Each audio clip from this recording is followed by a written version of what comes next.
It is Ryan Patton from Liverpool Echo, and it is my absolute honour to be joined by a true Sopranos legend, Mr. Steve Schirripa, Bobby Baccalieri himself. Steve, just how are you doing today? Good to see you, buddy. Talking Sopranos is coming to Liverpool. Just tell us, what can fans expect to going on the night?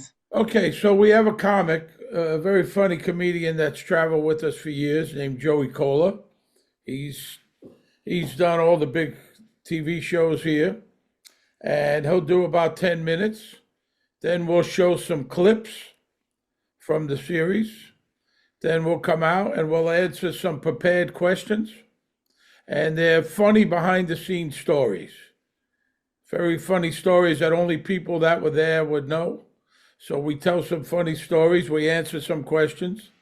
Uh, and then during the show, there's all slides popping up, pictures popping up behind us on a big screen as we talk about, Paulie Walnuts, and we talk about Jim Gandolfini, and we talk about our favorite characters and all kinds of stuff. I think there's a little bit of an intermission. There'll be some more clips, and then we'll go back out and do it again. Then we do a Q&A, and I believe there's some meet and greets. Oh, amazing! It sounds so exciting. I'm lucky enough to have got a ticket, so I'm very excited for it. I was just wondering, have you ever been to Liverpool before, or have you had any experiences I visiting? have never been to the UK before. You never been to the UK? Oh, I, no, no, never been to the UK. I've been to Dublin, which I know is not the UK, and I was just in Italy in December for the first time. I haven't been there. oh wow! Are you excited to visit? Very much so. Very much. I mean, we start our tour in Belfast, and then from there, I don't even know the whole thing. I mean, I know we're hitting Glasgow and Liverpool and Edinburgh and Bristol, Nottingham, Birmingham. We sold out the London Palladium twice, and they added a third show. So I'm very much looking forward to it. Is there any like particular things you're looking forward to, sort of like visiting or seeing, or you're just open to see whatever comes your I'm way? open. I have no plans. We've gotten invitations to do this and to do that and all kinds of things. People have been very, very hospitable. But until we get there, then we'll just play it by ear. I'm looking forward to, walking around. I love to walk and see what's going on, but people have been very nice, generous, offering us dinner and this, come and have a beer and come, join us. Until we get there, we see the lay of the land. Amazing. Do you have much of an awareness of Liverpool just as a city, or the word Scousers? Do you have any sort of pre knowledge I about around really it? have no idea. I know Michael's been there. Michael's very much looking forward to it. Michael, I think, played there with his band, so he's looking forward to it. Michael's much more of a traveler than I am. All I know, of course, like everyone else, is the Beatles and the Cavern Club, and that's the only thing I know. I really have no idea, and I really haven't done much research because we're just kind of putting finishing touches on certain things, and so and I've been busy with some other stuff, but when we get there, I think we're there for a couple nights. I think, even though Yeah. we're playing one night, we might be there for more than one night. I'm not sure. But well, Steve, I'm you and learning. Michael, Sometimes the less I know, the better. Steve, you and Michael will be welcome with open arms in Liverpool. I do know that, obviously we were supposed to tour the UK in 2020, and of course of COVID, it got canceled, and then in 21 it got canceled. So I know how big the fans are, in the UK. And I don't think any Sopranos, we never come through. There's no show. It's just us. I mean, I don't think anyone's come here to do a meet and greet or to meet people. As far as I know, we toured Australia in 2019, and they were massive fans. And obviously with streaming, uh, it really blew up, because now it's literally all over the world, So people, because at the beginning, it took a few years for you guys to catch up to The Sopranos. You know what I mean? Don't forget the show's been off the air. It's going to be 19 years. That's incredible. And a new audience has found us, younger people. People in their 20s, in their teens, 20s. That were too young to watch it the first time are watching it now, and that's why it just continues to have a new fan base, and it's stayed so popular. But when you first joined the show, could you have imagined the cultural significance it would have, and that it would still be so relevant today and so loved almost 2 decades afterwards? Absolutely not. I had no idea of any of this. I came on in the second season. It was popular, but not as popular, when I started filming. And then it got nominated. It was the first cable show to be nominated for an Emmy Award. And it got nominated for 16 Emmy Awards. That's the big TV. You know what an Emmy is, right? Yeah. Big TV awards here. So that really took it up a notch. And then each season it just got bigger and bigger and bigger, and more popular. And the shows got bigger and there was more cast members. So no, I had no idea. Nobody did. If anyone says they did, they're full of crap. Nobody had any idea. Even at the beginning, when they were shooting, Michael said, no one knew who they were. They're shooting a show on the streets of, New Jersey and New York somewhat, and nobody knew who they were. Then the next year, every location, there's fans everywhere, and bigger to the point where it got crazy, it got crazy. Things were here. It was like playing for, the top soccer team or the New York Yankees or whatever, it got like that for a while. Well, what is it about Sopranos? You think what that made it so special? That's meant it's just taking on its own a life of its own. Well, I think the writing, and when you watch the show, you go, "Well, yeah, of course, there's the phones and the cars and the computers, but it holds up very much. And I think people can relate to Tony Soprano Yeah. very much. He's a family guy, obviously a mob guy. He's got a lot of problems. It's the first, or maybe not the first time, but one of the few times you saw a mob guy in his personal home life. Usually they're hanging around in the club, in the bar, and you know what I mean? They're slick all the time, but that's not the case. You saw Tony has problems, goes to a psychiatrist. He's got problems with both of his kids at one point. He's got problems with his wife, with his girlfriend. I think people relate to that. He's kind of like an everyman. They could see themselves in that position somewhat. Dominic Chianese, Uncle Junior, used to say, he could be a plumber. Of course, he's murdering people, don't get me wrong. He's a bad guy, yet because of Jim's performance and the incredible writing, the audience chooses to root for him. Yeah. We all want Tony Soprano to do well, Yeah. and which is amazing because when you think about it, the guy is a drug dealer, he's a thief, he hurts people, he's a murderer. He doesn't hurt just other mob guys, he hurts innocent people. So, but yet, we love this guy and we want to see him do well. The anti-hero, pretty amazing. Oh, absolutely. And I think Sopranos is one of the first shows to have its main character actually murder someone on screen because it was never been done before, and it showed you still rooted for him. And obviously, that's anchored by James Gandolfini's absolutely incredible performance. I think is the greatest performance of all time. What was he like to work with, and what are your memories of him? He was a good guy. He's a good guy. He was nothing like Tony Soprano. He's kind of like a hippie, like music. Loved Green Day. That was his favorite band. Well, he wore Birkenstocks. He was just a regular guy. Grew up in New Jersey. Kind of was. I think certainly surprised, and I think uncomfortable being the massive star that he had become. I mean, he Yeah. became this huge star, even though he had been working for years, but then all of a sudden he went through the roof. And, he's obviously a big guy. He couldn't hide.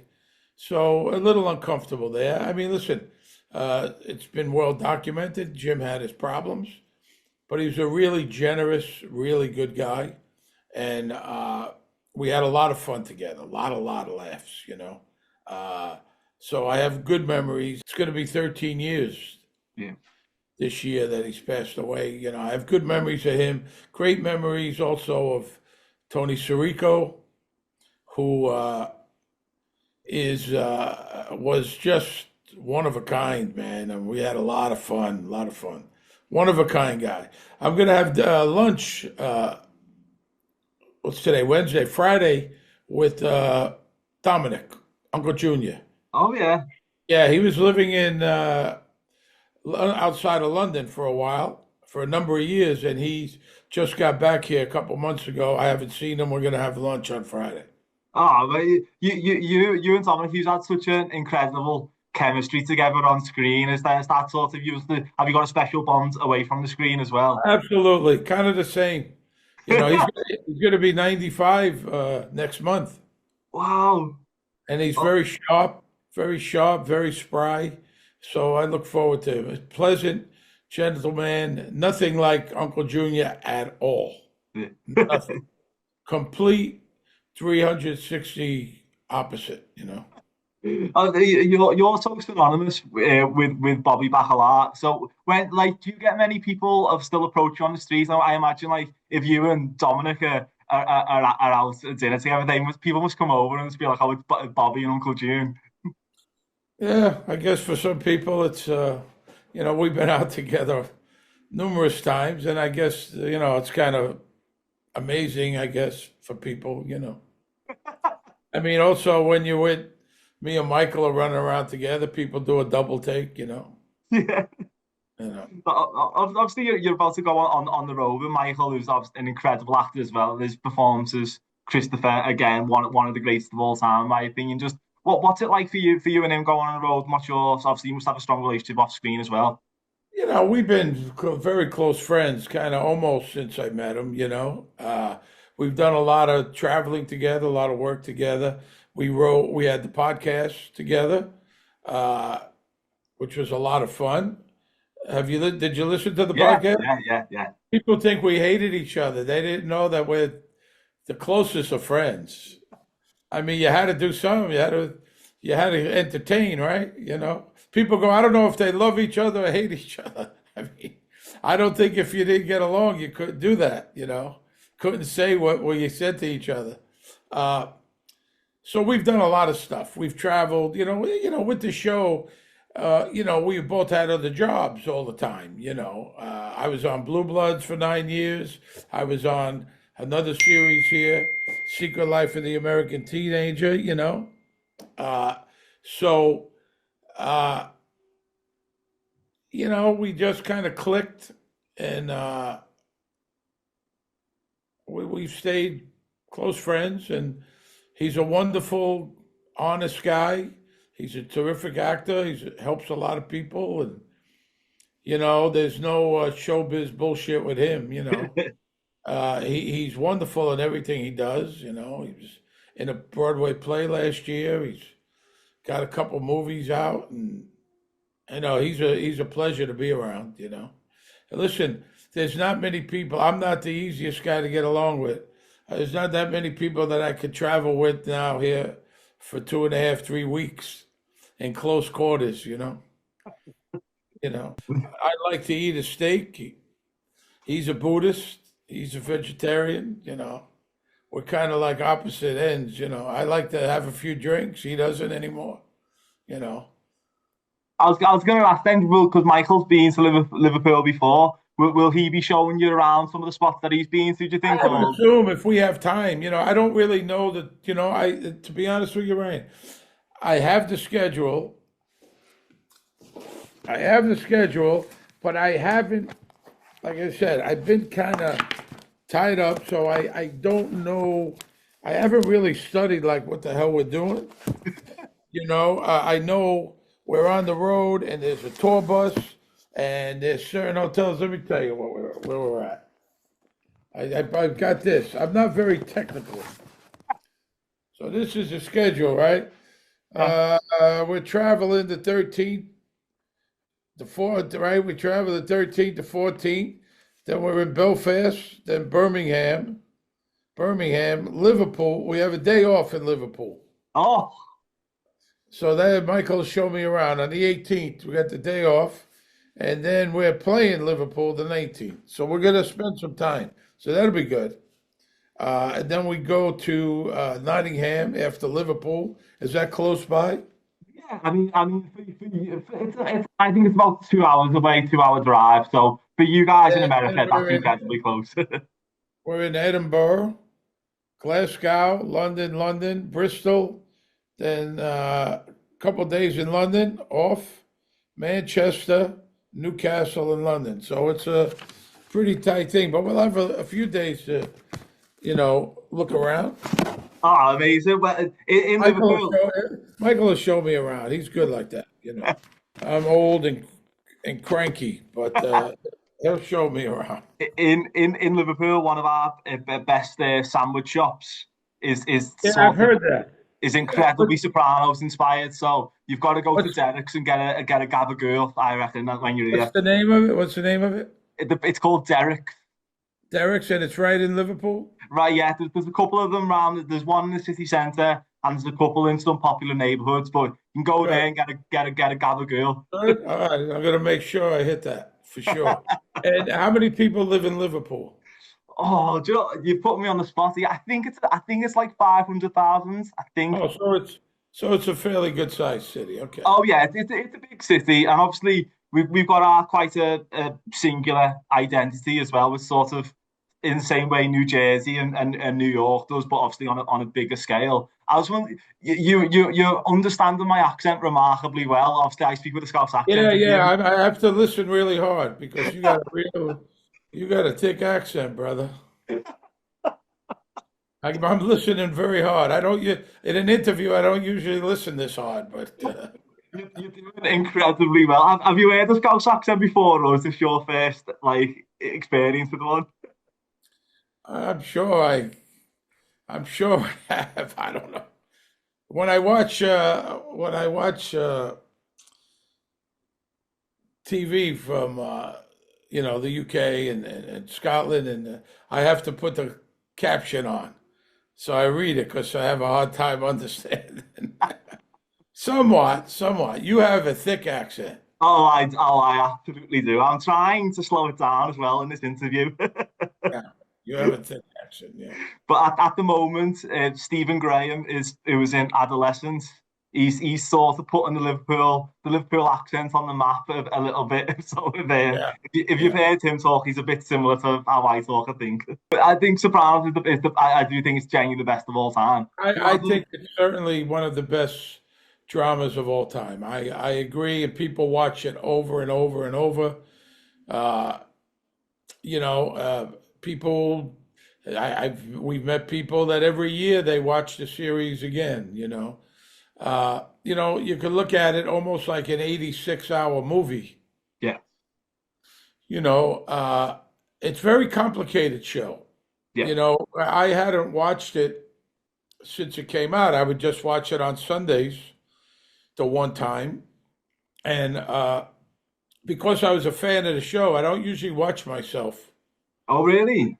Yeah, I don't usually watch myself at all. I have a ton of things that I've never seen. But The Sopranos, I liked the show itself. I mean, I thought it was brilliant. So I would watch it with my wife on a Sunday, and I didn't watch it again till we did the podcast. And so we had to go back and go through every episode because the podcast we went through every scene of every episode. So I had to watch it, and I had to watch it 2 or 3 times and take notes. It's a very complicated, smart show. Yeah. You got to pay attention. And sometimes people watch it 2 and 3 times because there's things you miss. Yeah. You can miss a lot. Yeah, oh, yeah, yeah, absolutely. Do you have a favorite episodes out of them all? I tell you what episode I like a lot is Whitecaps. I think the performance with Edie Falco and Jim, they were breaking up. They had the big breakup, and that scene between them, those scenes were just incredible. Yeah. I liked Whitecaps a lot. I liked Soprano home movies when we were up at the lake house. I enjoyed shooting that, and I think it was a great episode. Uh, I don't think there was a bad one in the bunch. Sopranos was a kind of show, and they're few and far between that you never wanted it to end. Yeah. You were watching it, you go, "Oh man, is it an hour already?" Don't forget, it was 55 minutes or an hour with no commercials. So, it's a lot. Because Yeah. on TV here, I don't know what it's like there, but on TV here, it's a 1 hour drama is really 42 minutes of material. The rest are commercials, Yeah. Same here. which is not the best way to watch a show. But that was a show that we never wanted it to end. I haven't watched it since the podcast, which we ended in 21, but I got a new appreciation of a lot of people's performances. I think everyone was great. Yeah, I've got my favorite episodes. I'm sure you get this all the time. Is Embarrassed. you finished my sentence. Obviously, you played like such a memorable role in that episode as well. Just sort of what are your memories of that episode? Was that one where you realized, oh, this is gonna be a standout episode? I didn't know any of that. I know that we shot it upstate. We didn't shoot it in Jersey in the Pine Barrens. It was shot upstate, but we shot it upstate. It happened to snow over the weekend. That wasn't part of it. It really snowed, Oh wow! and that wasn't supposed to be. It was just a perfect storm, and it snowed, so it made it even crazier in the woods. It wasn't supposed to snow. That's real. It Oh was my God! one night we shot. It was 9 degrees. It was freezing out there, and I remember that. I remember, Steve Buscemi directed it. It was really, really cold. Something that I didn't know until the podcast was some of those scenes in the van, they weren't outside. That was in the studio. And those guys were faking being cold. I didn't know that. They CGI'd the smoke coming out. I didn't know that. Oh, So in oh, the that's right. van, they were actually in the studio. I remember the night before, on one of the nights, we were all staying in a hotel up there. Uh, we went out and we got pretty drunk. And I remember going home at about 1 o'clock because I had to get up at 6 a.m. And numerous people, I won't mention names, were still there. Yeah, And you were shooting that day too. I went home. I went home. I was out. I joined in the fun, but it's time for me to go. And some people stayed, who knows what time. But yeah. So that's where we shot out in the woods, upstate New York. It's very cold. It happened to snow. It was a happy accident. Made things even better, and that was it. I Yeah, mean, that was. It's been voted, and I think it's probably one of the best hours of TV ever. oh, absolutely. I thought that's incredible that it was a happy accident. No, like I genuinely didn't know that. That is incredible. I Yeah, think one of the things with Sopranos sort of it was so powerful as a drama, but also it was just so funny as well. Like that yeah. episode is Oh, yeah, is it could almost hilarious. be a comedy. Yeah, Very, very, a lot of moments, a lot of funny moments, like a real lot. And yeah, when I went back like I said, and watched it again with the podcast, I caught a lot of things that some people it could almost be a comedy in some, you know. Yeah, absolutely. I mean, you said you were a Seinfeld fan. One joke that I loved was it's an Uncle Junior line when he's watching Curb Your Enthusiasm with Larry David, and he says that it's you and it's him and Bobby on the telly. That's just an absolutely all time line. But you must be so proud that it's managed that it's like you are just not a part of TV history with that show. Yeah, when you're shooting it, you don't realize it. Now, you're removed from it. I had just not had just started acting, but I wasn't as experienced as them. I had a whole nother job, so I that was my first real big job. Oh Big. wow! I had done some movies and I had done some TV shows, but I wasn't making a living as an actor. I had a job. Even my first season, I went back and forth. I was living in Las Vegas, and I went back and forth and went back to my job after shooting. I shot 6 episodes, but I had moved out of New York in Oh wow! 1980. Yeah, and so I was, hey, I wasn't. I knew what I was doing, but it was, here you are with this big show. And Dominic was a big help to me. I had those scenes at the beginning with him, and he was very comforting and encouraging, and he really helped me along. I mean, because here I am, just kind of thrown into the deep end of the pool. My first scene is with Tony and Silvio and Big Pussy and Paulie.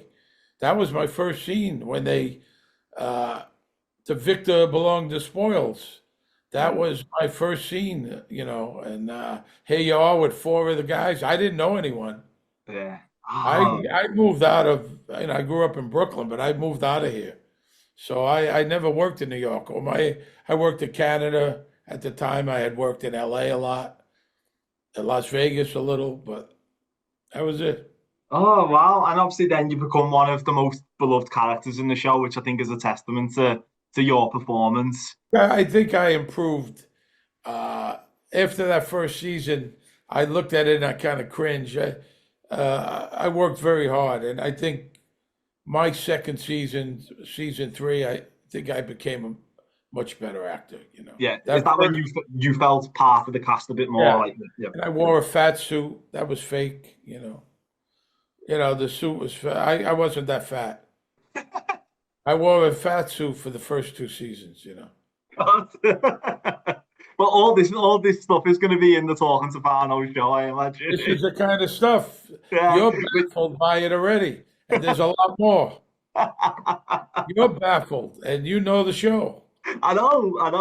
Well, I am going with my dad and my brother, so we are incredibly excited because we love the show so much, and it's amazing that Sold you're out, coming. and I think it's sold out. I'm It's not sold sure. out. It is sold out. Yeah, yeah, yeah. We love the Sopranos in Liverpool. Like, That's great, great. yeah.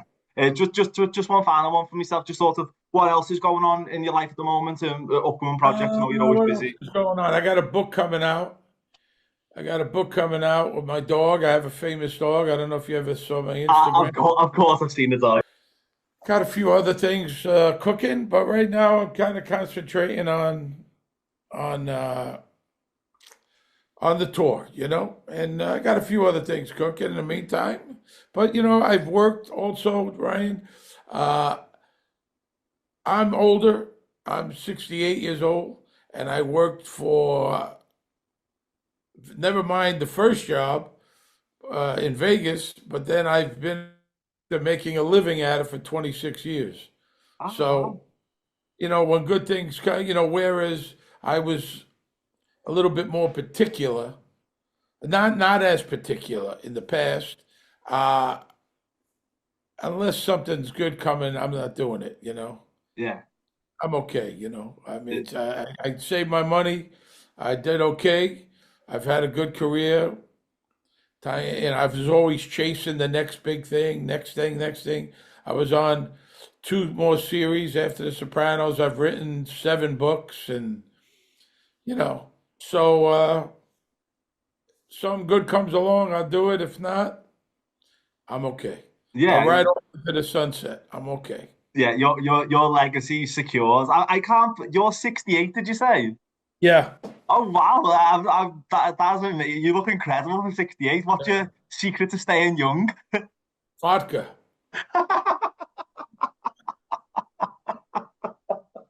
It's my secret.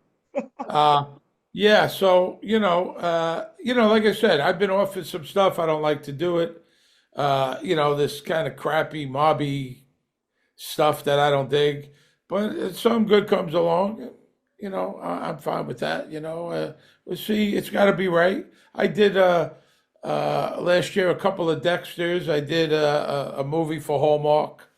If you get the Hallmark channel Yeah, there. yeah, yeah, yeah. Yeah, I did a couple of Hallmark movies. So we'll see. Yeah, absolutely. Well, Steve, that's all my questions. It has been an absolute honor. Thank you so much for your time, Steve. Take care of yourself. It's been an honor. Thank you so much.